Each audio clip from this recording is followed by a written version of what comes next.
국내에 계신 스픽스 구독자 여러분 안녕하세요. 오창익입니다. 스픽스가 하면 다릅니다. 2025 대선 전략 정치 본색입니다. 저는 요새 기분이 말년 병장 같습니다. 제대 날짜를 기다리는 기분이 이런 것 같습니다. 또는 출소를 앞두고 있는 재소자의 기분도 이렇겠죠. 하루하루 너무 더디게 지나고 있습니다. 그래도 시간은 어김없이 흐르고 있습니다. 이제 대선까지 8일 남았습니다. 다음 주 화요일이면 새로운 대통령이 탄생합니다. 언제나처럼 이번 선거도 적극적으로 투표하면 이기고 그러지 않으면 또 방심하면 질 겁니다. 틀림없는 사실입니다. 월요일 오전 10시 50분 스픽스 생방송 대선 전략 정치 본색으로 찾아뵙겠습니다. 오늘도 최고의 전문가 두 분 모셨습니다. 김종욱 민주당 선대위 언론특보 오셨습니다. 어서 오십시오. 네, 안녕하세요. 김종욱입니다. 네. 박수 칠까요? 박수 하나요? 네, 또 한 분입니다. 강미정 조국혁신당 대변인 나오셨습니다. 어서 오십시오. 네, 처음 뵙겠습니다. 네. 아이고, 두 분 다 정치 현장에서 활발하게 뛰는 분들이야 든든하고 그런데요. 일단 뭐 사람들 걱정이 많습니다. 이를테면 언론 보도들이 이재명 후보와 김문수 후보가 딱 붙었다. 뭐 한 자릿수다. 또 한쪽에서 나오는 얘기 같아 보이긴 한데 김문수 후보가 이번 주에 골든 크로스를 할 거다. 뭐 이런 얘기들이 있는데 일단 판세 분석부터 좀 해주시죠. 김종욱 박사님. 전 판세의 변화는 전혀 없다라고 생각이 들고요. 그러니까 그런 거 있지 않습니까? 반에서 전체 평균이 나오는데요. 몇몇 사람이 빵점을 맞아버리면 전체 평점이 쫙 내려가는 사태가 벌어져서 선생님이 엄청 화를 내시죠. 왜 절 보고 얘기했습니까? 저도 선생님이 화내셨어요. 그런 거 너 나와봐. 네, 그러니까. 너 때문에 지금 우리 반이 말이야. 평균 깎아먹는 아이. 네, 이렇게 얘기하는데 여러분들 몇 개 때문에 전체적으로 이재명 후보의 지지율이 낮아지는 것처럼의 착시 효과가 발생하고 있는데 대체적으로 상식적인 여론조사, 뭐 예를 들면 여론조사꽃 아니면 갤럽 아니면 KBS와 한국 리서치, 그러니까 전화 면접을 하거나 샘플 수가 많은 경우들을 보면 변동폭이 거의 적다. 이 얘기는 지금까지 선거 과정이 4월 4일 윤석열 전 대통령 파면 이후에 그 상황이 계속 유지되고 있는 거라고 보는 것이 상식적인데 매번 그 장난치고 장사하는 사람들은 그 버릇 못 버리거든요. 선거 투표 앞두고 나니까 여론조사 기관 같은 경우나 특정 언론사들 같은 경우는 과거와 같은 방식을 통해서 뭔가 선거판을 요동시켜 보고 싶어하는 생각이 들어서 이렇게 진행을 하고 있는 것 같은데 제가 볼 때는 국민 여론이 이렇게 쉽게 움직이지 않는다 이렇게 보시는 게 맞아서 그러니까 안심할 수는 없으나 이것 때문에 너무 또 예를 들면 고통을 받으실 필요도 전혀 없다 이런 말씀을 드리고 싶습니다. 그러니까 여론조사가 아니라 여론 조작으로 대응하는 분들이 좀 있는 것 같다. 일부가 이제 반평균 완전히 깎아먹는 일이 벌어지고 그게 어쩔 수 없이 언론사 같은 경우 이제 예를 들어 MBC 같은 경우도 마찬가지인데 여론 M이라는 걸 만들어서 전체 여론조사를 모아가지고 평균을 내지 않습니까? 그랬더니 뭐 예를 들면 11%에서 뭐 10%로 줄었다, 1%가 줄었다. 왜 줄었을까? 딱 보니까 이거 이상한데 이렇게 얘기하는데 그게 아니라 몇몇 말도 안 되는 여론조사가 여기에 들어오니까 전체적으로 추락하는 형태가 나오는데. 상식적이고 객관적이고 그나마 과학적인 여론조사 기관들은 전혀 변동폭이 없다고 보는 것이 훨씬 더 과학적이고 객관적이다 이렇게 말씀을 드리는 겁니다. 네. 조사기관이 발표한 수치는 일단 수이긴 한데 숫자가 어떤 걸 반영하는지는 전혀 다른 문제라고 생각을 합니다. 일단 유선전화 응답률이 10%도 안 되는 상황에서 그 결과가 전 국민의 민심을 반영한다라는 건 조금 논란의 소지가 있을 것 같고요. 그리고 만약에 그걸 곧대로 믿는다면 고대 점성술이 맞췄던 그 신뢰도에도 못 미치는 수치가 아닌가라는 생각이 들어요. 표본 자체가. 그리고 특정 진영이 유리하게 나오도록 설계된 표본 구성 그리고 뭐 반복되는 특성 연령대 비율 뭐 이런 게 아까 말씀하셨지만 통계가 아니고 정치적 주술이라고 일단 판단하면 너무 왜곡된 아니요. 판단일까요? 근데 그렇게 생각하면 마음은 편한데 우리 구독자들이 늘 지적해 주시는 거 그 나이브한 거 아니냐. 네? 하다가 또 당하는 거 아니냐. 왜냐하면 윤석열 구속 취소 이후에 그런 감각이 더 커진 것 같아요. 지금 봐라 여론조사 이렇게 붙었다 그러고 언론 보도도 그렇게 쏟아져 나오고 근데 그걸 맨날 언론 지형 때문이다 또는 무엇 때문이다라고 피해만 가면 마음은 편하지만 현실에서 지면 어떡할 거냐 책임질 거냐 뭐라고 답해야 됩니까? 우선은 스픽스를 포함해서 진실이나 아니면 실제의 민심을 반영해주는 이제 언론 대체 매체들이 많이 늘었기 때문에 국민들 눈을 가리기에는 그들의 표본 조사 결과는 조금 약하다. 그래서 국민의 판단은 그거보다 훨씬 더 밝다라는 생각을 합니다. 네, 김 박사님 어떻게 이렇게 아니, 이건 터무니없는 의심이 아니라 실제로 많이 당하다 보니까 그렇잖아요. 명태균이 여론 조작하는 거 이런 거 보다 보니까 여론 조작인 것 같은데 이게 자꾸 되면 기정사실이 되는 거 아니야? 이렇게 되는 거 아니야? 뭐 이런 걱정들. 여러분을 믿으세요. 네. 여러분들을 믿으셔야죠. 누굴 믿겠습니까? 상식적으로. 네. 다 아시겠습니다만 이 윤석열 정부가 완전히 무너지기 시작한 게 언제였었냐면 강서구청장 보궐선거였었습니다. 여론조사 뭐라 그랬습니까? 자기들이 이긴다고. 골든크로스라고 얘기했어요. 17% 차이 났습니다. 강서구민들 같은 경우 이 선거가 어떤 선거인지 알았습니다. 윤석열 정부의 이 폭주를 갖다 막아야 된다. 그러려면 투표로 견제해야 된다라는 여론이 민심 바닥에 흘렀는데 몇몇 여론조사가 이기니 지니 뭐 이런 일이 나오면서 야 이거 위험한데 17% 이겼습니다. 작년 총선 기억나십니까? 네. 총선 때 어떤 일이 벌어졌습니까? 와우 골든크로스인데 넘어가는데 네. 야 이거 무슨 효과지? 무슨 일이지? 엄청 힘들어하고 우리 유권자분들 이게 말이 돼? 어떻게 윤석열 정부를 지탱하고 있는 국민의힘한테 이렇게 줄 수가 있어? 결론 어떻게 됐습니까? 192대 108의 네. 결론이 났어요. 민심을 믿으셔야 됩니다. 3년 동안 폭정 속에 고통받았고 그다음에 내란이라고 하는 말도 안 되는 사태로 분노했던 국민들이 같이 계시는 거예요. 지금. 다른 나라에 옆에 계셔가지고 그 나라를 구경하는 게 아니고 같이 계시고 있다라는 말씀을 드려서 여러분들을 믿으시라는 말씀 하나 하고 또 하나는 투표 많이 하면 이깁니다. 무조건. 네. 투표를 많이 하시게 독려하시는 게 지금 상황에 다 함께 연대할 수 있는 좋은 방법이다. 서로 앉아가지고 야 이거 어떡하지 여론조사? 문제가 많은데 라고 말씀하시는 것은 뭐 이해는 됩니다만 그럼 행복해지기 쉽지 않잖아요. 자 우리 가서 나가서 투표하자. 같이 한번 얘기해보자. 이렇게 해서 손잡고 투표 나가시면 제가 볼 때 여러분들이 생각하는 방식대로 결과가 나올 겁니다. 특정 언론이나 네네. 아니면 특정 여론조사 기관이 계속해서 뭐 축소 그 격차가 줄어들고 있다를 반복해서 보도하고 있거든요. 그러면 우리는 왜 그곳만 이렇게 격차가 점점 좁혀지고 있어 긴장해를 보도할까를 한번 매의 눈으로 바라볼 필요가 있다고 생각을 해요. 전쟁에서 가장 먼저 조작이 되는 게 전황이라고 하잖아요. 지금 그 전황을 조작하는 사람들은 투표장을 공허해. 나가봐야 어차피 55대 45야. 라는 그 전체적 분위기를 만드는데 온 에너지를 쏟는 것 같아요. 그래서 우리는 그 심리전을 통찰하고 꿰뚫은 후에 투표로 응징하면 된다. 그 기세로 몰고 가면 된다. 어차피 우리가 투표할 인원들은 변하지 않는데 다만 투표장에 나가느냐 안 나가느냐 이렇게 결과가 달라질 거라고 그 생각합니다. 정당의 대변인이시니까 언론을 많이 아시잖아요. 접촉도 많이 하고 지금 믿고 걸을 언론 같아 보이는 곳 뭐가 있습니까? 검명하는 게 문제가 있습니까? 데일리안 이런 데입니까? 에너지 경제신문 이런데 아니 도드라져 보여요. 그 에너지 경제신문의 다른 기사는 제가 본 기억이 없는데 네. 대선 관련해서 김문수 뭐 잘 나간다 이런 기사만 반복해서 보게 되거든요. 그러면 약간 문제 아닌가? 아마도 말씀 못 하십니까? 왜냐하면 네. 그 부담스러우면 안 하셔도 기계적인 돼요. 그 네. 균형을 맞추기 위해서 아 이쪽에서는 이재명 후보의 지지율이 계속 상승 중이다. 박스권이라고 말할 수 없을 만큼 이제 60%를 향해 달려가고 있다고 말을 하니 우리는 그 기조를 따라가면 클릭수, 구독수가 줄어들지 않겠습니까? 그냥 정무적 판단으로 네네. 이쪽 목소리를 좀 담아보려고 하는 의지가 있어 보여요. 그럼 또 하나 여쭤볼게요. 오늘 저 아침에 라디오에 김재원 씨가 나와서 다 아시면서 물어보시니까 네? 다 아시면서 말씀을 하시면 되잖아요. 앵커께서. 아니, 근데 제가 생각하는 언론은 그런 거고 아니 그러니까 김재원 씨가 나와서 얘기하는 게 김문수 후보가 하루에 1%씩 지지율이 올라가고 있다. 그래서 일주일에 10%가 올라갔다 그래서 산수가 안 되는구나. 그건 그렇다 쳐요. 그래서 사전선거 전에 골든크로스가 일어난다. 보수가 결집하고 있다 드디어.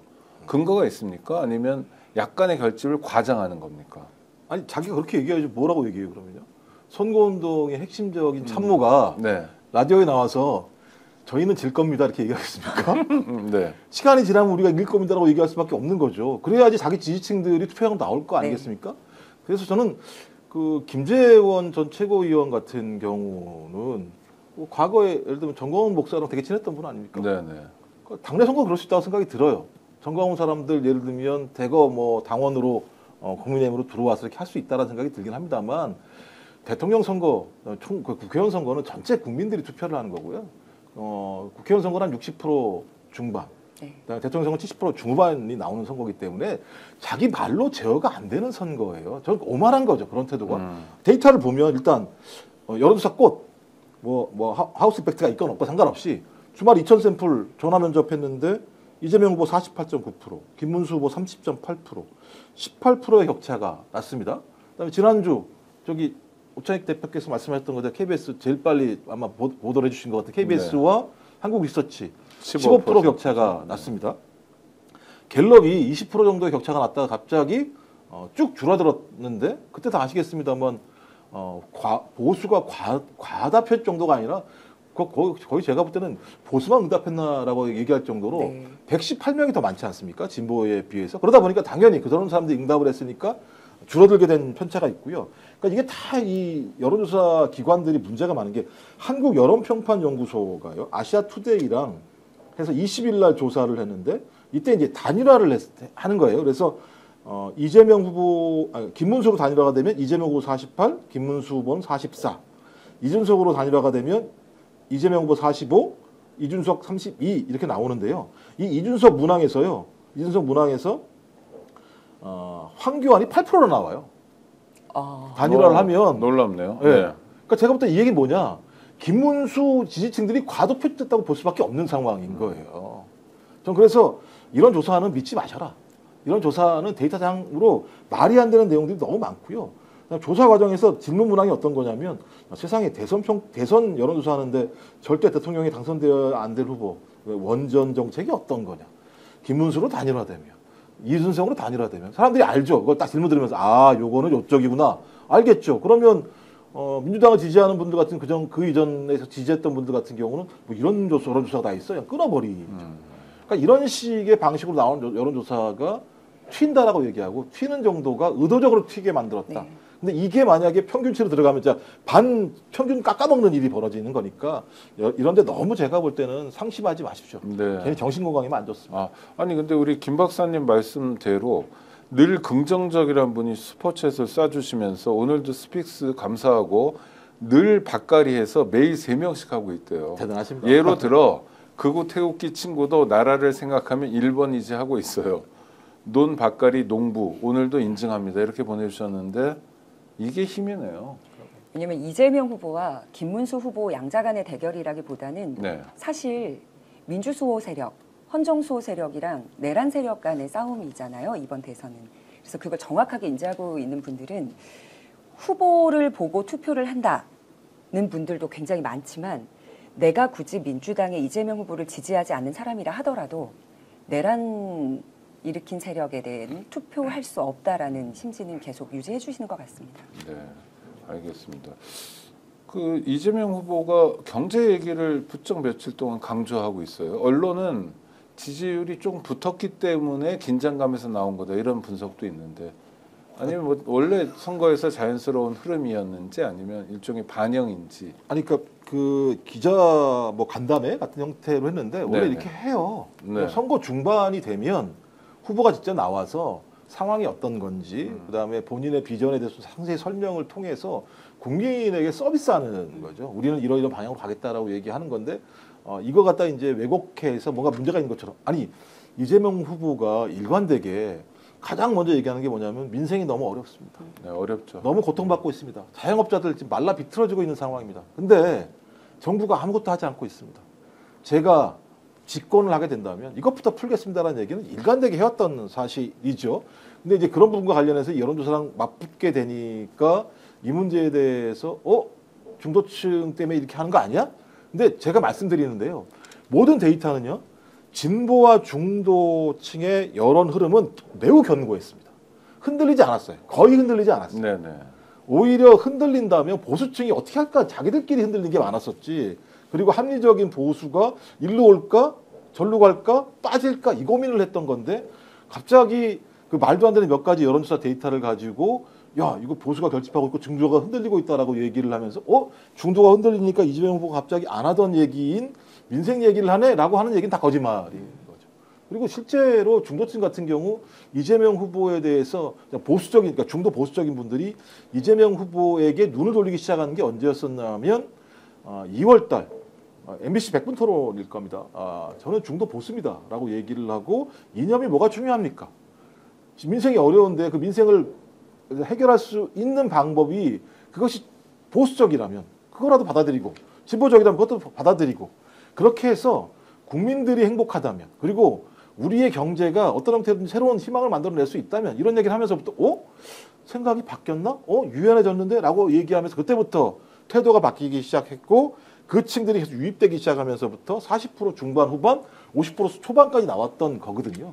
저는 그걸 다시 한번 확인한 거기 때문에 뭐 언론에서 그렇게 얘기하고 말건 그건 언론의 문제인 거고 국민들이 요구하는 건 민생 회복, 경제 성장의 새로운 동력이 무엇인지를 듣고 싶어하는 것 하나. 그 다음에 내란 세력 어떻게 할 거야? 저거 냅둘 거야? 어떻게 냅둘 수는 없지.라고 하는 이 두 가지 축이기 때문에 또 그걸 확인하는 자리였다. 기자회견은. 네. 그래도 네. 제가 자꾸 걱정만 해서 죄송한데 아닙니다. 아니 근데 사실 저 속내는 별로 걱정을 안 하는데 주변 분들이 많이 걱정을 해요. 그래서 전 그 마음도 되게 소중하다고 생각하고 그런 걱정하는 마음들을 가지고 우리가 내란도 극복해 나가는 거니까 그래도 무슨 변수는 없을까요? 선거 막판인데 이제 일주일 딱 남은 거 아닙니까? 8일이니까. 지금 보수 쪽에서 막판 변수로 계획하고 있던 게 아마 김문수, 이준석의 단일화라고 네네. 생각을 하는데 아무리 이준석 후보가 표를 많이 얻는다 해도 10% 넘기가 힘들 거라는 생각이 듭니다. 그런데 지금 이재명 후보와 김문수 후보의 지지율 격차를 보면 10%가 더 얹어진다고 해서 대세에 큰 지장이 없거든요. 그럼 지금 긴장하고 두려워해야 될 사람들은 보수, 지금 보수라고 말씀드리기도 죄송하지만 내란 세력들이겠죠. 사전투표를 하지 말자라는 운동도 벌어지고 있다고 들었는데 사전투표는 그냥 먼저 투표를 시간이 없어서 하는 단순히 그런 의미라기보다는 유권자들이 조금 더 여유 있게 안전성이 확보된 상태에서 고심하고 투표를 하는 그 장을 열어주는 거라고 생각하거든요. 그럼 사전투표가 저들의 약점이고 두려운 점이다라고 한다면 그러니까 사전투표를 두려워했을 때에 보수는 늘 긴장하고 패배를 감지했던 것 같아요. 아니 근데 김문수는 사전 투표를 다시 독려하기 시작했잖아요. 나는 쫄지 않았다. 아. 라는 반대적 표현이라고 생각을 합니다. 사실 그게 내 약점이고 우리 국힘의 약점인데 이걸 들키는 순간 확실하게 질게 이제 자명하니 나는 그 부분에선 자신 있어. 그리고 선거로 장난치거나 부정선거에 대해서 난 결을 같이 하지 않아 라고 발을 빼는 두 가지 효과를 동시에 누리는 것 같아요. 사전투표가 계속 쟁점이 되는데 나는 본투표할 거야 나는 사전투표할 거야 이런 논란 어떻게 정리해야 됩니까? 아니 뭐든 하시면 되죠. 하냐 안 하냐가 중요하다. 사전투표를 하시던 뭐 본투표를 하시던 다 하시면 된다라는 네네. 생각이 드는 거고 일단 저는 최근에 김문수 후보를 보면서 자기 스스로가 나는 윤석열이야 계속 예를 들면 호소하는 것 같아요. 네. 나는 윤석열 호소자. 왜냐하면 윤석열 똑같이 그랬어요. 과거에 저 사전투표합니다 막판에 갑자기 윤석열이.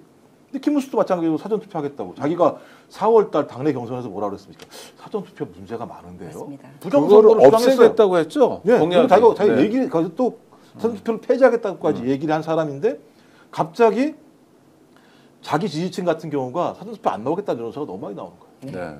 여기 안 되겠는데 안 되겠다. 본투표 같은 경우 만약에 사전투표가 엄청 많이 나왔어요. 만약에요. 그러면 이거 본투표 해봤자 아무런 소용 없는 거 아니야?라고 느끼는 보수층 같은 경우, 그러니까 좀 얘가 매우 느슨한 보수층 같은 경우는 안 나올 가능성이 실제적으로 있거든요. 아, 저 진보 좌파 공산 전체주의들이 사전 투표를 결집했다. 우리 나가야 진다 뭐 이런 거요. 네. 아. 그러니까 본투표 안 나올 수도 있고 네. 또 최근에 보면 또 박근혜 쫓아가잖아요. 윤석열하고 똑같아요. 윤석열도 지지율 떨어지면 어디 갑니까? 박근혜 가서 만나가지고 TK 이야기 호소하고 핵심 지지층 호소하는 일인데 김문수도 마찬가지로 그런 행태들을 벌이고 있는 모습을 보면서 아 나는 내란을 일으킨 우두머리와 같은 편이야라고 계속 호소하고 있다. 그 얘기는 뭐냐?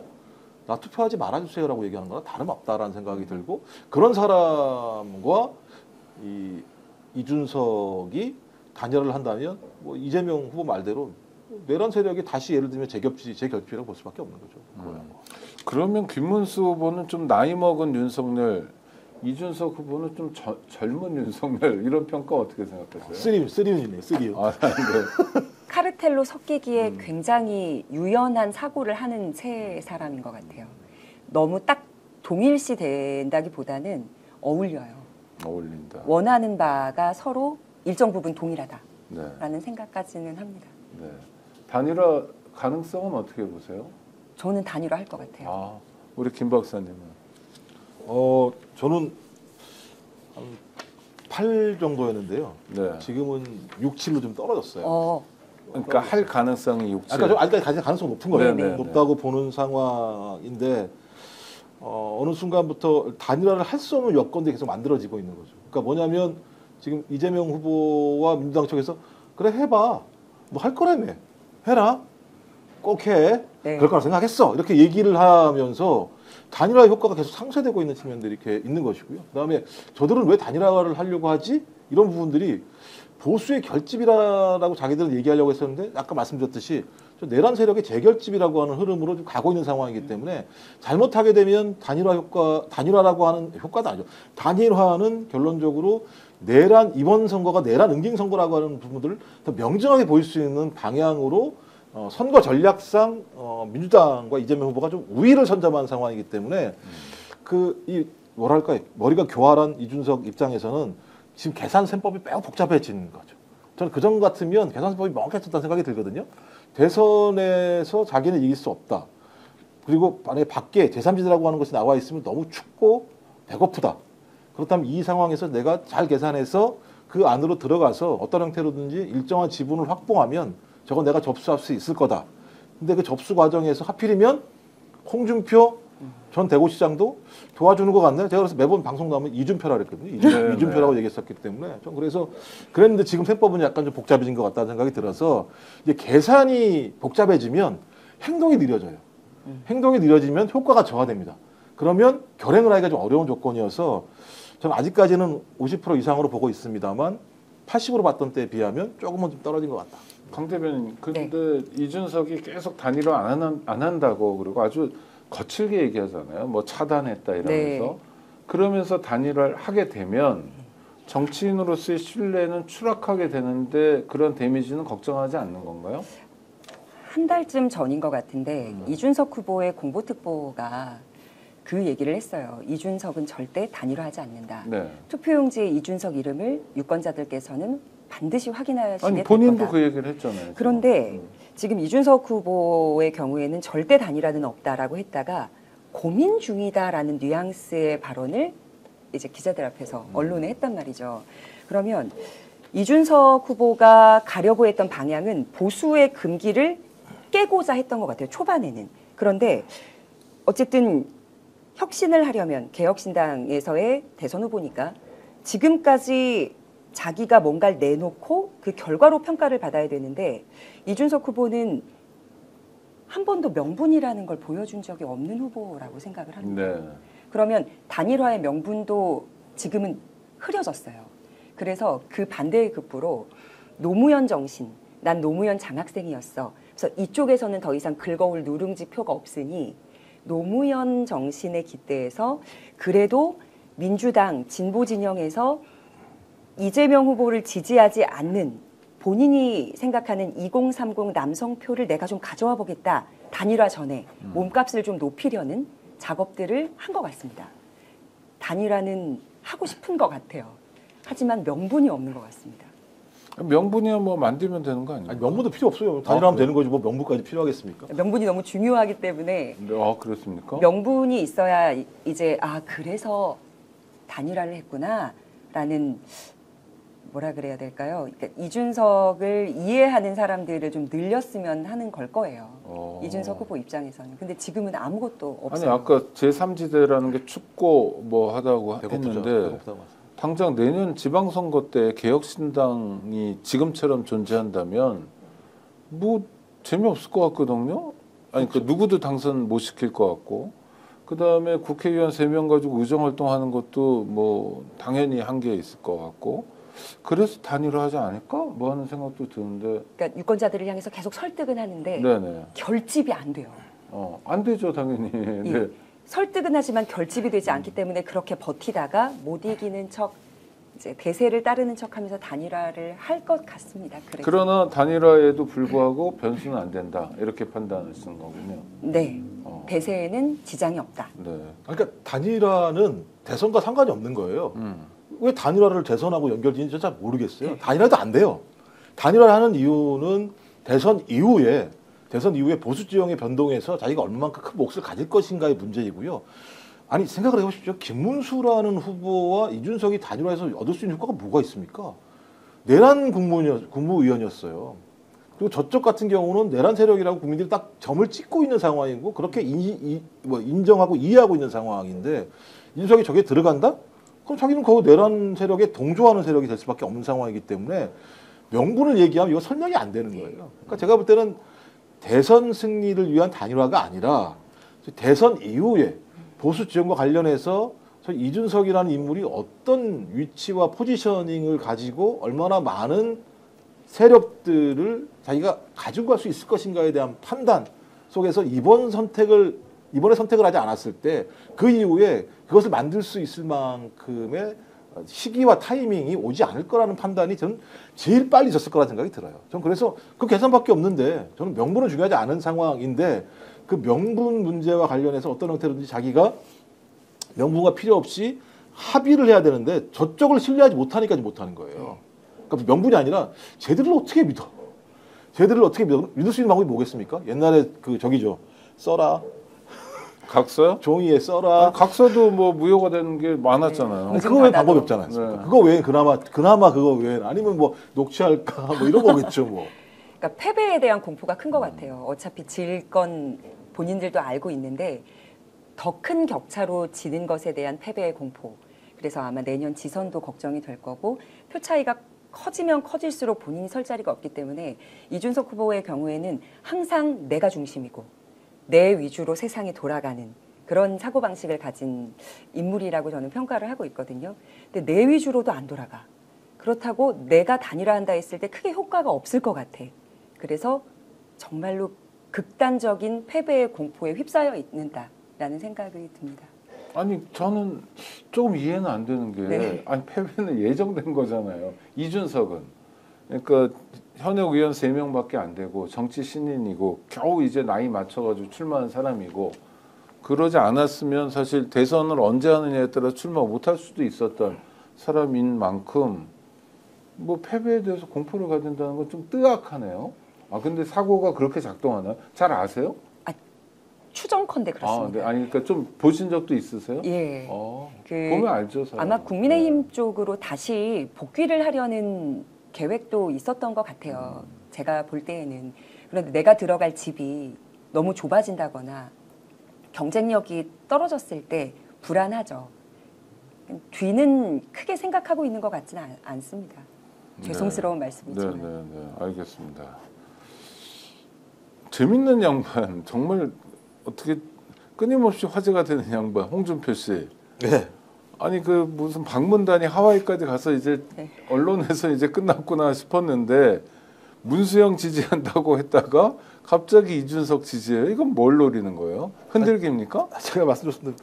제일 좋은 모양은 이준표라니까요. 그러니까 홍준표 입장에서는 탈당을 하지 않습니까? 탈당을 하고 에이씨 나 아무것도 안 해. 하와이로 가면서 아무것도 안 하는 게 아니라 모든 것을 하고 있는 상황이고 여태까지 중에 제일 열심히 해요. 그러니까 제가부터 거의 상황 정치 지금 놀이를 하고 있는 상황입니다. 그리고 언론이 그냥 페이스북에 살짝만 올려도 그냥 대서특필을 해주는 상황이고 종편은 뭐 거의 왕왕 이걸 얘기를 하는 상황이고 그러니까 아 나는 살아있어. 살아있다는 걸 보여줘야 되는 거고 본인 입장에서는 한번 저번 탄핵 이후에도 마찬가지입니다만 본인이 대선 후보로 나갔었고 패배를 했지만 그 이후에 당을 장악을 했었고 본인은 아마 그때 대단히 실수했다고 생각할 거예요. 야 이거 쭉 밀고 나갔어야 되는 건데 자기가 꽉 장악을 했어야 되는 건데 생각을 했을 거라 생각이 들고 저는 아마 6월 3일 이후가 벌어지게 되면 내부에서 한쪽 세력을 작살내기 위한 싸움이 벌어질 겁니다. 친윤들에 대한 싸움이 벌어지죠. 지금 피나는 지금 이를 갈고 있는 상황인 네. 것 같고요.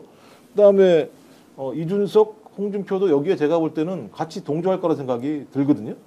그런 상황을 만들어서 당에서 소위 친윤이라고 하는 사람들을 후선으로 뒤로 밀어내고 자기들이 당을 장악하면서 위치의 지분들을 확보하면 되는 거죠. 뭐 예를 들면 그래서 홍준표가 한 얘기 있지 않습니까? 나갈 때는 이번 대선은 이재명과 이준석의 대결이야. 라고 얘기하면서 완전히 예를 들면 김문수 엿을 매겨놓은 것이고 그다음에 또 하나는 요번에 자 이번에 투표하면 사표가 아니라 미래를 위한 투표입니다라고 얘기하면서 자 준석아 너는 당권에 신경 쓰지 마 그냥 넌 미래만 생각하면 되잖아. 당은 내가 장악할게 라고 얘기하는 포석을 다 깔아놨다는 생각이 들어요. 그래서 이건 모든 싸움은 지금 6월 3일 이후를 위한 사전 창고를 쟁기는 싸움을 하고 있는 거다. 이렇게 생각이 듭니다. 어떤 면에서 국힘 사람들은 정직하게 자기 욕망이 실현되는 선거네요. 뭐 이기고 지고가 문제가 근데 우리 아니라. 그걸 정직이라고 얘기하지는 않죠. 아 그런가요? 그러니까 로또를 살 때 네. 만에 하나 이게 맞았을 경우를 상상하게 되잖아요. 단일화가 지금 이준석 후보나 홍준표 전 시장에게는 그 로또 같은 거예요. 뭔가 우리가 아무도 예상하지 못했던 기적이 생겨서 격차도 좀 좁혀지고 이준석이라는 차세대 왜냐하면 지금 현재 민주당 민주진영 쪽에는 2030 혹은 70년대 80년대생들의 어떤 차세대 촉망받는 인물들이 그렇게 많지가 않기 때문에 이름이 알려진 정도의 사람들이 이준석을 살려놓기에 굉장히 열심히 하는 것 같습니다. 홍준표 시장. 우리 구독자 중에 도희김님이 오창익님 댓글 좀 보시죠. 보고 있습니다. 네 사전 좀 투표 이렇게 좀 읽어주셔야 돼요. 강조하시고 예, 그런 오셔가지고 것도 같이. 잘 알고 있고요. 네 열심히 더 보겠습니다. 제가 토론하고 있다고 생각하시는데 네네. 토론하시는 분들의 말씀을 갖다 반영을 안 해주시면 네네. 좀 그런데 이렇게 생각하시니까 네, 죄송합니다. 더 적극적으로 반영하도록 하겠습니다. 그런데요, 저는 두 분에게 이제 방송 토론 보면서도 이준석을 보니까 그런 생각이 자꾸 들던데 저 양반이 정치를 하면 안 될 사람 아닌가라는 거예요. 가장 나쁜 건 갈라치기를 그러니까 세대별 갈라치기, 뭐 성별, 뭐 하여튼 이러면서 계속 끊임없이 하여튼 이주민들 갈라치고 뭐 별의별 갈라치기를 다 하더라고요. 근데 조금 유명하다는 이유만으로 그 사람이 차세대가 될 수 있는지 그렇죠. 저는 이번 기회에 이준석은 정계에 은퇴시켜야 되는 거 아닌가. 물론 국회의원 임기는 남아 있습니다만 그런 생각도 드는데 정치인 이준석 좀 평가 좀 해주세요. 정치인 이준석이 처음에 등장했을 때 박근혜 캠프에서 굉장히 센세이션했고 이렇게 어린 사람이 그래 새바람이 불겠구나라는 기대감은 있었던 건 맞는 것 같아요. 그런데 이준석이 가지고 있는 장점은 초반엔 말이었거든요. 그러면 그 말로 정치를 시작해서 뭔가를 보여줬어야 되는데 지금은 그 말 때문에 신뢰를 모두 다 잃었어요. 그러면 정치가 신뢰를 기반으로 하는 예술이라고 한다면 이준석은 자기 자양분은 이제 완전 다 이번 대선을 통해서도 잃은 상황이라고 생각을 합니다. 그래서 그 이준석에게 힘을 실어줄 수 있는 사람들 나는 물러나지만 나의 씨앗을 심고 가겠다 하는 홍준표 전 시장 같은 분이 등장하게 된 것 같고요. 일단은 앞으로의 정치 생명은 저는 확답은 못할 것 같습니다. 왜냐하면 그를 지지하는 세력들이 아직은 남아있기 때문에 그런데 전반적으로 국민의 신뢰를 얻는 데는 실패했다라고 평가해요. 그러니까 내란 세력 또는 내란 동조 세력 중에 대선 후보가 2명이잖아요. 나머지 뭐는 누군지 모르겠고. 근데 김문수의 앞으로 정치가 없을 거 아닙니까? 전 그렇게 판단하는데. 그렇게 말씀하지 마시고. 네, 뭐 모르는 알 수 없는 거죠. 모르는 일이죠, 물론. 워낙 오래 살고 건강해가지고. 네, 한덕수가 다시 나올 수도 있으니까 하여튼 가능성이 적은데 이준석은 끊임없이 정치를 하려고 하겠죠.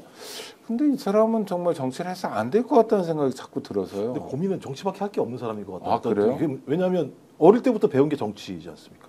그게 어떤 정치인지 모르겠습니다만 그래서 많은 사람들이 이해한 게 그런 얘기 하잖아요. 월급쟁이의 삶을 네가 아냐? 그러니까 네가 진짜 보통 평범하게 살아가는 사람들이 일상에서 자기 말 한마디가 얼마나 무게감이 있는 건지 내 월급 봉투 하나가 얼마나 그 무게감 있는 건지 네가 아냐? 이런 이제 질문들을 하는데 저는 일단 교활하다는 생각이 들고요. 거짓말하고 갈라치기 말씀하셨습니다만 뭐 하나의 사례를 들면 과거입니다. 아마 아주 어렸을 때였던 젊었을 때였던 것 같아요. 주병진 그 개그맨하고 대화 나누면서 그런 얘기 했었잖아요. 뭐 들어보니까는 거의 한 3, 4선 정도 하신 것 같습니다. 대강 퉁치고 넘어가시네요. 이런 얘기를 해요. 근데 뭐냐면 경험은 시간으로 만드는 겁니다. 그냥 예를 들면 살짝 곁눈질로 봐가지고 얘기하는 건 경험이 아닌 거죠. 그냥 대강 요행수로 넘어가는 정치를 하는 거라는. 그러니까 어렸을 때부터 저렇게 배웠다고 얘기하면 경험의 가치를 잘 모르겠구나. 경험의 가치는 시간이 필요하니까 그 시간을 만들기 위해서는 땀이 필요하고 노력이 필요합니다. 이 가치를 잘 모르겠구나 하는 생각이 들어서 이런 사람이 정치를 하면 가난한 사람들, 약자들이 고통받을 수밖에 없다라는 생각을 하나 했고요. 또 하나는 갑자기 밖으로는 절대 단일화 안 한다고 얘기하면서 명태균하고 통화를 해요. 그러니까요. 골 때리는 거죠. 네. 그다음에 자기 단일화 할 때 계속 고민하면서 전화 오니까 나 전화 안 받습니다. 다 끊어놨다고 얘기하면서 명태균 전화는 받아요. 이건 교활한 거죠. 밀당 중인 것 그죠? 같아요. 아니 명태균 전화 아예 받지 말아야죠. 왜냐하면 명태균 게이트에서 자유롭지 않은 상황이잖아요. 근데 명태균이 전화를 하는데 그걸 받았다고 얘기하면 이준석이 명태균한테 뭐가 좀 꿀리는 게 있나? 라고 사람이 이해할 수밖에 없는 거잖아요. 근데 또 하필이면 통화 내용이 뭐냐? 단일화를 얘기했다고 그래요. 명태균이. 또 명태균이 그랬더니 44초간 통화했는데 단일화에 대해서 얘기를 했더니 뭐 이준석은 나로서의 단일화하면 하겠다 뭐 이런 식의 얘기를 했다라고 얘기를 하는 거예요. 그럼 어떤 형태든지 단일화에 대한 고민을 했다는 거잖아요. 전 이 이중적인 태도가 매우 교활하다. 그다음에 또 최근에 나오고 있는 게 뭐냐면 이준석이 2023년인 것 같습니다. 김남국 방지법이라 그래가지고 김남국 의원이 아마 자기 그 부모님 재산 신고를 안 했나 봐요. 신고 거부를 했나 봐요. 그러면서 그거 갖다 이준석 직계존비속까지 신고해라 이렇게 얘기를 했대요. 자기 이번에 신고 안 했다고 나오는 게 막 지금 페이스북이나 SNS에 막 올라오고 지금 난리가 나 있습니다. 저는 뭐 이런 걸 보면서 문제는 이준석이라는 정치인 같은 사람이 정치를 하면 안 된다고 생각이 들긴 합니다만 또 역으로 이준석이 할 수 있는 건 정치밖에 없기 때문에 앞으로도 이준석은 우리 사회에서 매우 암적인 존재가 될 가능성도 꽤 있다. 근데 제가 왜 그러냐면 이준석 개인의 문제가 아니고요. 유럽 사회에서 이렇게 성장한 정치인들이 극우 정당들을 만들어내는 주요한 역할을 해왔어요. 실제적으로 유럽에서는. 그래서 그게 고통스러워요. 자기의 정치적인 이익을 위해서라면 그것이 극우라고 하더라도 수용해서 자기의 정치적 이득을 취하는 길로 갈 개연성도 꽤 높지 않을까 생각이 들어서 참 답답하. 그러니까 이준석이란 캐릭터가 일종의 금도를 허무는 캐릭터 같아요. 네. 그래도 약자 소수자의 지위에 있는 사람들은 건드리지 않는다. 우리가 잘 해드리지도 못하면 이런 금도 같은 게 있거든요. 그러니까 젠더 문제도 사실 건드리지 않아야 될 거고 장애인 문제도 마찬가지입니다. 그렇죠. 우리가 너무 못하고 있는데 이렇게 부자나라에서 요거밖에 안 하고 있고 못하고 있으니까 송구하다 이런 마음을 가져야 되는데 이 사람 막 갈라치더라고요. 명태균 통화도 그렇잖아요. 아니 대선 때 대선 후보하고 전화 통화하는 거 만만한 일 아니지 않습니까? 전화 통화하고 싶은 사람 되게 많을 거고 그렇죠. 네. 그러니까 보통은 수행실장이나 뭐 이런 수행원들하고 통화해서 의사를 물어보고 이런 거 아닐까요? 직거래가 되나요? 기다렸던 전화이기 때문에 아. 본인이 반드시 직접 받아야 하는 어떤 이유가 있었던 것 같고 지금 댓글 중에 강미정이 이준석을 차세대 정치인이라고 추켜 세운다라는 그 오해시죠, 메시지가 그건. 있는데 제가 한 얘기가 아니라 이제 국힘이나 홍준표 전 시장이 그러하게 여긴다라는 말씀으로 바로 잡고 싶습니다. 손바닥도 마주쳐야 소리가 나는데 이준석 후보가 이제 혼자 막 이렇게 공허한 메시지를 던지고 있는 중이었어요. 그런데 비대위원장인 김용태 의원이 개혁신당 단일화 조건 제시해 주세요 라는 메시지를 던지거든요. 네. 만약에 막 헤어지거나 헤어졌다 다시 만나는 연인이라고 가정을 하면 안 만날 건데 그래 내가 바뀔게. 내가 바뀌어야 되는 부분 하나만 짚어줘. 그럼 내가 그 부분은 어떻게 해볼게 하는 어떤 조율하고 있는 모습처럼 보여요. 유권자들이 볼 때는. 그러니까 단일화 안 한다, 할 생각 없다라는 사람에게 조건을 막 제시하면서 이렇게 해보면 어때? 원하는 걸 말해줘 하는 거는 가능성을 열어두는 거거든요. 그러니까 이준석이 말하고 받아주는 쪽이 또 김용태 비대위원장 쪽에서 또 받아줍니다. 그러니까 쿵짝이 잘 맞고 있다. 그래서 전략이라기보다는 지금 이 시기를 모면하기 위한 좀 얇은 전술 같다라는 생각이 듭니다. 네. 뭐 구독자 여러분 아시는 것처럼 스픽스는 점잖은 매체인데요. 이 동영상은 하나 좀 봐야 되겠습니다. 김문수 후보 관련 동영상인데요. 우리 제작진 준비되셨죠? 한번 틀어주시기 바랍니다. 어디라고 와가지고 말이야. 나도 왜 가자 그래. 강제가 아니라 왜 가자. 강제라 그랬잖아 아까. 그러니까 네가 그러냐 말이야. 해주시면 감사하다 이 말이죠. 아니 나를 왜 가자 그러냐고. 이유가 뭐냐 이거야. 같이 일행인지 어쩐지 같이 설정습니까? 지금은 내 말은 나는 서울 영등포 가서 김문수. 예. 예, 저 압니다. 영등포 경찰서. 예, 예. 근데 왜 나를 가자 그러는지 이유를 같이 못 설정습니까? 같이 가면 다 잡아요. 부장만 연락이면은 우리가 뭘 해야지 나오고 내가 김문수인데 왜 가자 그러냐고. 제 의향이 아니라 누가 아까 책임지는 거요? 아까 가자 그랬잖아. 명령을 내가 책임지지. 당신이 언제 책임졌어? 언제부터 대한민국 경찰이 남 건강까지 챙겼어? 대한민국 이거 천입니다. 신경감은 지가 챙겨. 우리가 아니라 이러면 안 된다고 나. 그러니까 제가 내가 국회의원 3번 해서 저는 저 언론이나 가서 다 알고 있습니다. 와, 세네요. 내가 국회의원 3번 했어. 그리고 저때 코로나19 한참일 때여가지고 경찰관들도 다 마스크 쓰고 있는데 그 얘기를 마스크 내리고 하네요. 그러니까 말입니다. 야 저런 사람이 국가관도 되게 기가 막힌데요. 저런 사람이 만약에 야, 이거 안 되겠습니다만 대통령이 되면 어떤 모습을 보일지에 대해서 그러니까 예를 들면 경기도지사든 무엇이든 그 권력이 어디로부터 오는지를 모르는 거죠. 그 권력이 어디로부터 오는 겁니까? 국민으로부터 또는 경기도에 계신 경기도민들로부터 오는 건데 그 경기도민들이나 국민들에 대해서는 전혀 아랑곳하지 않고 자기에게 부여된 권한만을 행사하고 내가 그렇게까지 된 사람인데 니들이 뭔데 나한테 이래하라 저래하라 나를 갖다가 구속하려고 해? 이렇게 얘기를 하는 모습을 보면서 저 사람이 그러니까 옛날에도 그랬던 것 같아요. 운동권 시절에도 본인이 노동운동판에서 상당히 예를 들면 중요한 위치를 차지했었고 그게 정치판에 들어와서도 마찬가지입니다만 계속 국회의원 3번 하고 경조사 2번 하고 이러면서 이 권력을 가지고 있으면 뭐든지 할 수 있다라는 생각을 했던 것 같고 그 권력이라고 하는 부분들에서 멀어져 가니까 또 다른 어떤 권력을 찾기 위해서 저는 전광훈 목사라고 하는 자유통일당을 창당하지 않았는가 생각이 들기 때문에 저는 끊임없이 권력욕에 사로잡혀 있는 인물이 아닌가라는 부분들을 저런 하나의 동영상을 통해서 좀 확인할 수 있지 않을까 생각이 들어서 매우 씁쓸하고 화가 나고 짜증이 납니다. 민중의 벗이라기보다는 불편한 아저씨로 전락을 한 것 같습니다. 아저씨들이 화내요. 아저씨들이 화내실 텐데, 그러니까 연령대별로 이제 정말로 개념 있고 우리 그 젊은 지지자들을 좀 독려하는 중년분들도 계시지만 그냥 불편한 아저씨. 그래서 속칭 젊은이들 사이에서는 개저씨라는 신조어가 생겨날 만큼 너무 함부로 한다, 갑질한다라는 표현을 불편한 단어로 이렇게 표현을 해요. 근데 이 영상 말고도 택시 운전기사님한테 갑질하는 영상도 지금 파묘돼서 커뮤니티를 돌고 있거든요. 그때 고압적으로 어떤 기사님한테 지적도 하지만 어디서 끼어드냐라는 어떤 위계, 질서, 권위주의적 태도를 보이거든요. 그러니까 과거에는 이분이 노동운동가였죠.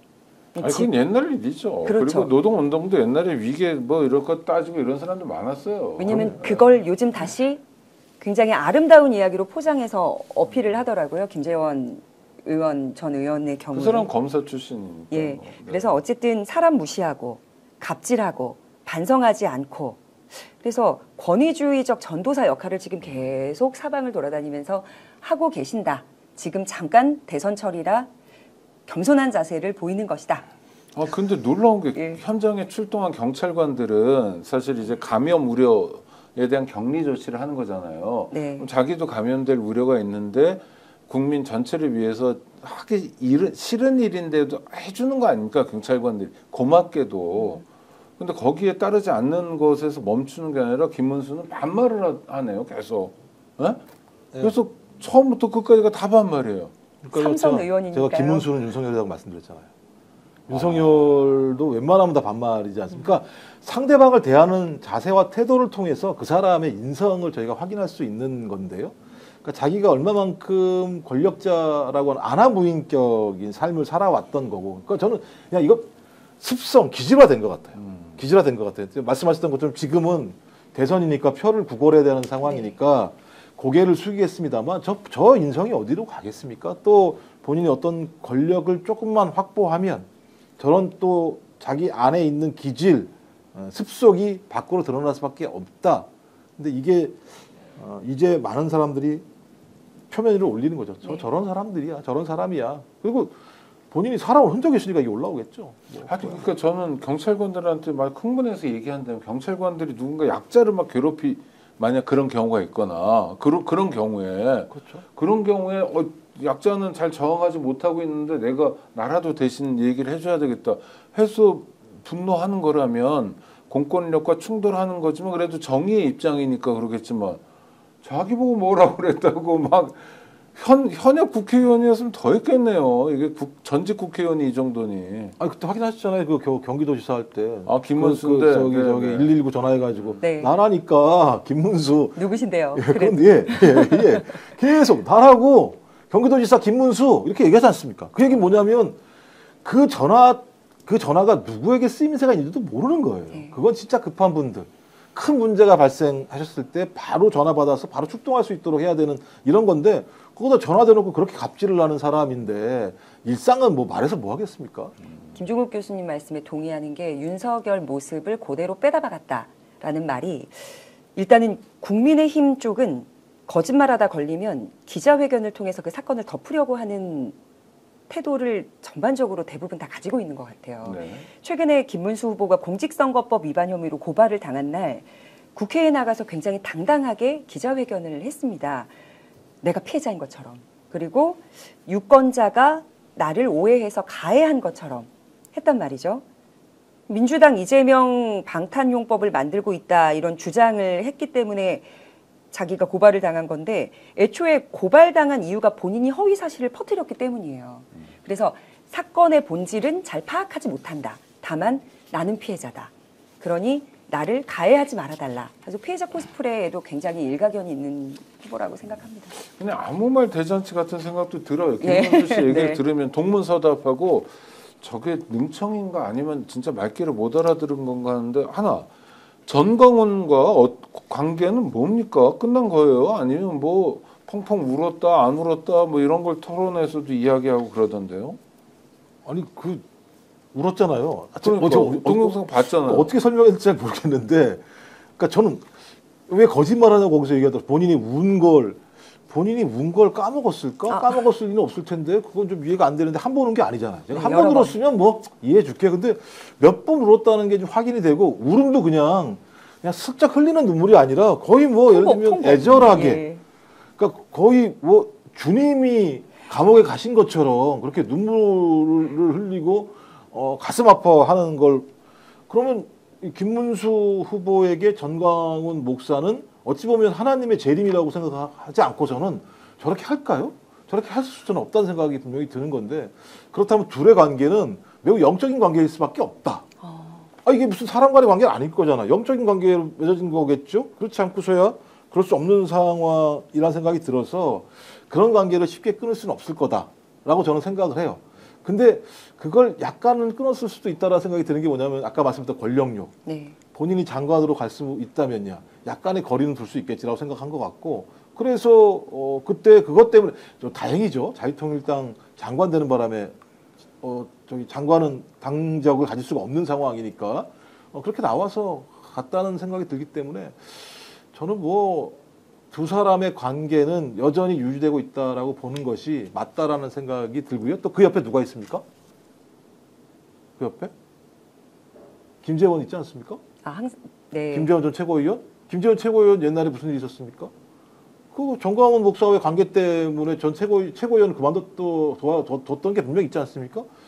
이거 다 추정입니다만 그런 관계를 보게 되면 여전히 지금도 전광훈 목사와 관계를 끊지 못하고 있다고 보는 것이 훨씬 더 객관적이고 사실적인 판단, 추정이 아닐까 생각이 들어요. 그 관계라는 건 뭘까요? 뭐 오다받는 수준입니까? 아니면 이익 공동체입니까? 어떤 겁니까? 두 가지가 다 해당된다고 어, 생각해요. 네. 정광훈 집회의 그 열기를 보면 욕심 날 것 같습니다. 지금 김문수 후보 쪽에서는. 그런데 보통 봄, 가을에 방송국도 개편을 하잖아요. 네. 김문수 입장에서는 지금 대선철에는 신앙심의 개편 시즌인 것 같아요. 내가 너무나 마음이 아프지만 그렇게 우리 목사님 감옥 가실 때 눈물 흘렸던 것도 어떤 유튜브 채널에 나와서는 아니라고 해명을 하더라고요. 그러면 지금은 아쉽고 슬프지만 당신을 부인하겠다. 달기 울기 전에 3번 부인했던 제자처럼 네. 나 또한 그 후에 용서받겠지 하는 마음이 아닐까요? 아니 근데 전광훈을 모신다는 건 얼마 전 동영상 보니까 원산 폭격이라고 그러죠. 이렇게 뒷짐 지고 머리를 네. 땅에 박는 걸 막 시키더라고요. 하더라고요 또. 네, 네. 그러니까요. 저도 이해가 안 되는 게 그걸 촬영하더라고요 또. 그건 이제 군대나 조폭이나 가능한 군대도 거거든요. 요새 그런 거 없어요 전혀. 아, 옛날 군대. 네, 네. 그러니까 그분들은 옛날 군대에 나오신 네, 분들이니까. 네. 그러니까 군대나 조폭에서나 가능한 부분이거든요. 그러니까 폭력적으로 강제하거나. 근데 저기는 제가 볼 때는 폭력적으로 강제했다기보다는 신앙적인 강제인 거잖아요. 따지고 보면요. 내가 제일 높은 목사이고 내가 너희들한테 오더를 줬는데 왜 이렇게 많은 사람들을 안 데리고 와서 내가 얘기한 지시를 따르지 않아? 그럼 제가 볼 때 신적인 어떤 내가 위치에 있는데 그 신적인 위치에 있는 내가 지시를 내린 것을 이행하지 않은 것은 신에 대한 거부야. 근데 그 방식이 예를 들면 천국을 못 가게 하는 게 아니라 원상 폭격을 시킨다는 거. 좀 이해가 안 되는 그런 구조가 있다라고. 제가 볼 때 거의 군대 같은 조직이라는 생각이 드는 것이고. 근데 그들도 그렇게 하는 이유 중에 하나는 저는 조교적이라기보다는 예를 들면 이익관계가 분명히 있다고 생각이 들어요. 그러니까 예. 거기는 이제 이익관계로 다 맺어지는. 아니 아무리 나에게 이익이 돼도 내가 거기 저 머리 박은 사람들도 보니까 나이 먹어 보이던데 예? 예를 들어 70대 가지고 그 사람들 앞에서 머리 박고 있고 야 이게 좀 뭐하는 집단 그런 집단들이 우리 눈앞에 이렇게 어른거린다는 거 아닙니까? 지금 태극기 세력이든 김문수든 누구든 간에 분위기가 그렇게 조성된 아. 것 같아요. 왜냐하면 윤상현 의원 같은 경우도 그쪽에서 굉장히 힘 있는 사람인데 전광훈 목사가 불렀다 그래서 찾아가서 90도로 인사를 하고 다음에 대통령 나가도 되겠어? 라는 그 말 듣고 굉장히 뿌듯해하면서 웃거든요. 그러니까 지금까지 그런 분위기 속에 저들도 했는데 나 하는 것 좀 문제되지 않을까? 안 될 것 같아. 라는 생각을 한 것 같아요. 그 광기인데요. 필요에 의한 연대, 필요에 의한 신앙 근데 같습니다. 앵커님께서도 이제 인권연대 대표이시기도 한데, 그러니까 인간에 대한 권리라는 것이 존재하지 않는 거죠. 그런 조직이라면. 그러니까 사람은 천부적으로 자유롭고 평등한 존재인 거고, 그 자유롭고 평등한 존재에 의해서 국민주권이든 민주주의든 아니면 법치든 작동을 하고 있는 건데, 그런 부분들이 쌍그리 무너져 버린 체계이기 때문에 그건 제가 볼 때 일종의 독재 체제인 거고, 위계적인 저희 신분제 질서를 유지하고 있다라고 볼 수밖에 없는 거죠. 그러니까 신분 질서니까 천부적인 거죠. 그들에게는. 네, 충성심이죠. 그래서 그 신분적 질서들을 벗어나게 되면 안 되는. 그러니까 중세 같은 경우가 그 신분적 질서, 신이 내린 질서들을 본인이 반대하게 되면 마녀 사냥을 당하거나 천국을 갈 수 없다라고 하는 어떤 종교적인 회계성 때문에 엄청나게 말도 안 되는 사회가 작동했던 건데, 지금 정광훈 목사가 운영하고 있는 사랑제일교회의 그런 행태를 보게 되면 거의 인권 자체가 유린돼 버린 사회, 신분제 사회, 이렇게 볼 수밖에 없는 그런 구조를 만들어낸 거죠. 정광훈의 이익을 위해서. 그리고 김문수 씨가 원래 천주교 신자예요. 모세라는 세례명이 있고 열심한 신자인지는 모르겠는데, 근데 세례명도 모세가 이제 리더잖아요. 홍해를 가르는 네네네, 그 분이죠. 모세죠. 그런데 모세가 결정적인 건 약속의 땅에 못 들어가거든요. 죄송합니다. 이렇게 말씀드리면 그렇지만 문수영 죄송해요. 윤석열도 암브로시오라는 세례명을 가진 천주교 신자입니다. 그분은 다 듣잖아요. 네. 그러니까 거기 못 들어가니까 자기랑 하나님이랑 같다고 동격으로 해놓는 거죠. 다른 땅을 만든 거죠. 네. 본인 얘기하셨습니까? 그러니까 김문수 후보는 이제 망각하면 끝난다고 생각하는 것 같습니다. 본인 보상금 이력도 부정하면서 나 이거 10억 받을 거 안 받았다라는 이야기도 했잖아요.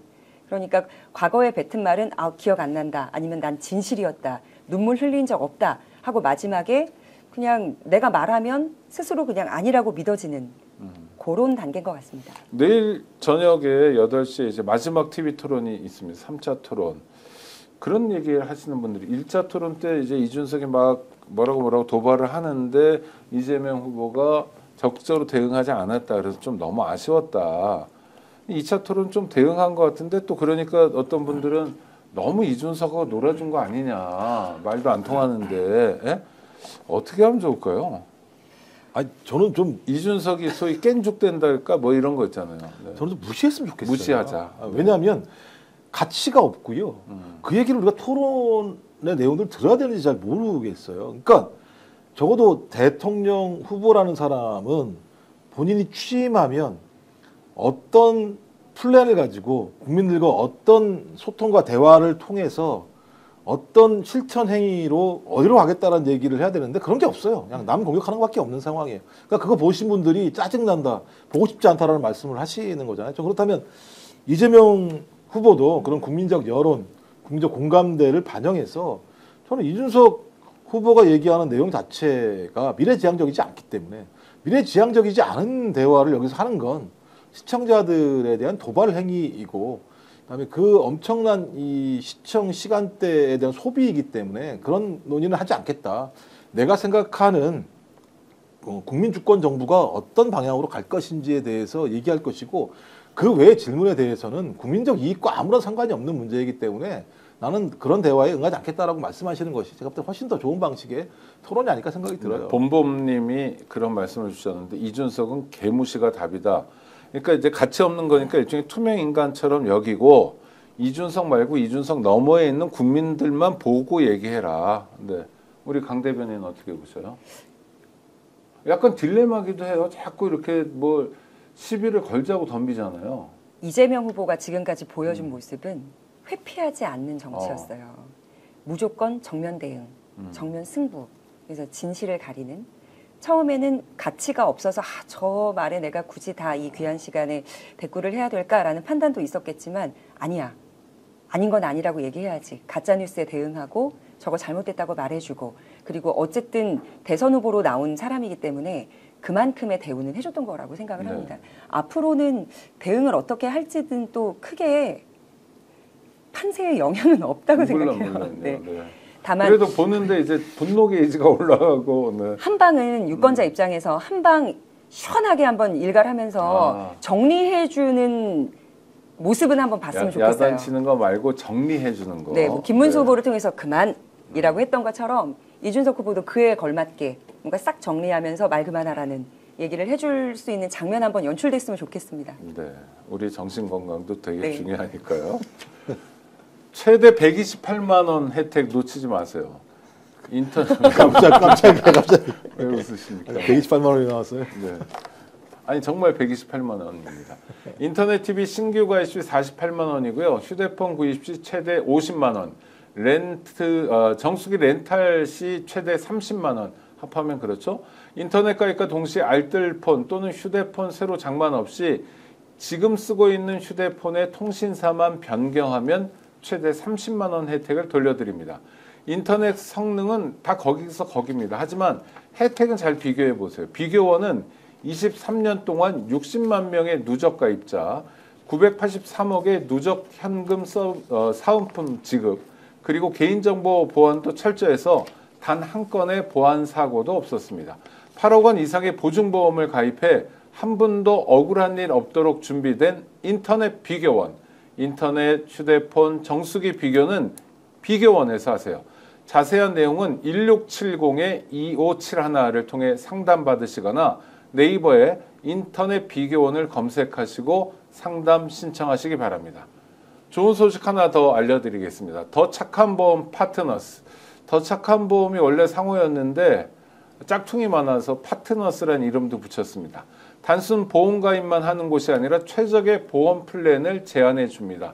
현재 가입된 보험이 당신에게 맞는지 진단 서비스와 리모델링 안내부터 맞춤 상품 제안까지 1644-1236, 1644-1236 또는 010-7611-3303 카톡 또는 문자 상담 예약 24시간 가능합니다.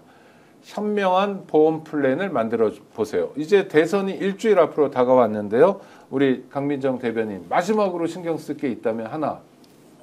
마지막으로 주목해야 될 포인트. 주목해야 될 포인트는 이번 주 주말 토요일에는 사전투표가 없다는 겁니다. 목금에만 있습니다. 목금의 사전투표라는 사실 잊지 마시고 본투표도 많이 동료에서 주변 분들 다 끌고 가서 투표를 해주셨으면 좋겠습니다. 그 부분 우리가 결집하는 것, 투표를 포기하지 않는 것 여기까지만 사전투표는 목금에 한다. 네. 네, 김정국 박사님. 저는 이번 대선이 뭐 일반 선거처럼 이해될 수 없는 선거다. 12월 3일, 4일 대한 국민은 맨몸으로 장갑차를 막았고 총을 막았고 12월 7일 국회 앞에서 울분을 토하며 탄핵을 외쳤었고 국민의힘에 의해서 그것이 통과가 안 됐고 12월 14일 그 압도적인 국민의 힘으로 윤석열을 탄핵시켰고 뭐 키세스 뭐 여러 가지 얘기들 뭐 탈옥 별의별 일을 다 겪으면서 지금까지 왔는데 오로지 저는 국민의힘 또 국민의힘이 됐다. 그 국민의힘이 아니라 우리 국민들의 진정한 힘으로 여기까지 왔다는 생각이 들어서 지금처럼만 가시면 저는 6월 3일 국민이 승리하는 선거 결과 그리고 국민 주권 정부가 만들어진다는 생각이 들어서요. 손에 손잡고 투표하시면 내란을 응징하고 민생이 회복되고 대한민국의 경제 발전을 위한 비전이 국민들 눈앞에 다가오게 될 것이다 이런 생각이 듭니다. 네, 맞습니다. 정치 본색 2025년 대선 전략의 핵심은 유권자들이 얼마나 적극적으로 투표장에 나오는가에 달려 있습니다. 사전 투표는 목금, 토요일, 일요일은 없습니다. 본 투표는 다음 주 화요일입니다. 다음 주 화요일 밤에 민주주의가 이겼다, 국민이 이겼다, 드디어 내란을 극복하기 시작했다고 자축할 수 있었으면 좋겠습니다. 지금까지 김정욱 민주당 선대위 언론특보, 강미정 조국혁신당 대변인과 함께했습니다. 함께해 주신 구독자 여러분 늘 감사하고요. 구독, 좋아요로 성원해 주시기 바랍니다. 감사합니다. 고맙습니다. 오늘 방송 어떠셨습니까? 마음에 들었다면 구독, 좋아요로 스픽스를 응원해 주십시오. 여러분들의 구독, 좋아요는 가장 큰 힘이 됩니다. 스픽스 구독, 좋아요.